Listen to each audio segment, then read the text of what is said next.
Okay, so I just did this whole video and I did not press record. But now we're recording. So here we go again. Thus is my life sometimes. We're in chapter 9. We've moved into the plague of the livestock.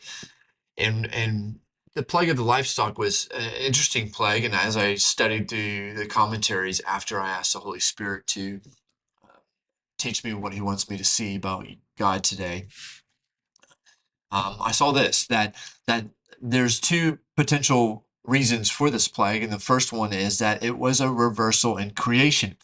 All people knew the creation story, so God is saying, "I'm still in charge of creation. I'm going to reverse it and take out what I've created."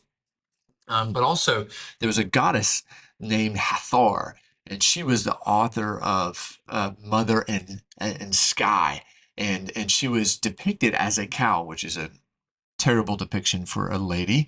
Um, However, that's how she was depicted. So God, once again, puts a dart in Pharaoh's huge head of his pride and says, "Hey, I'm going to take away everything that you are telling the people to worship."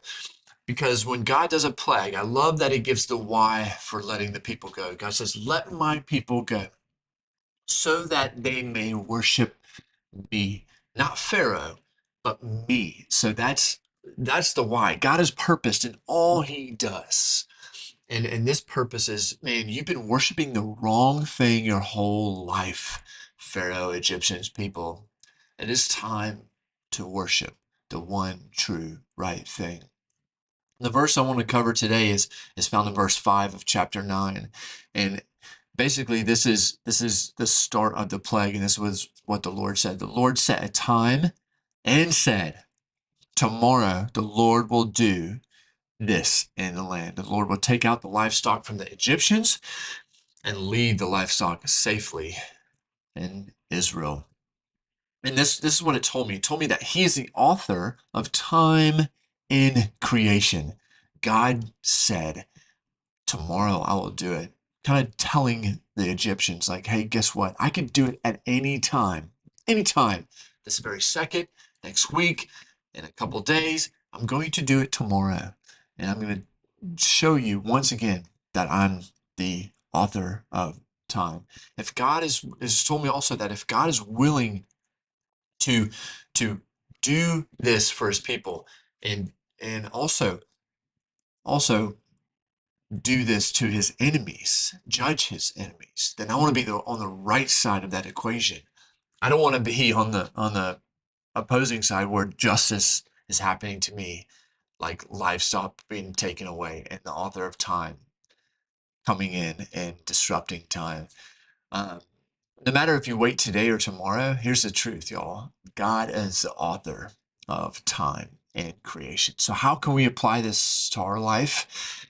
I want to worship the one true God who is author of time and creation.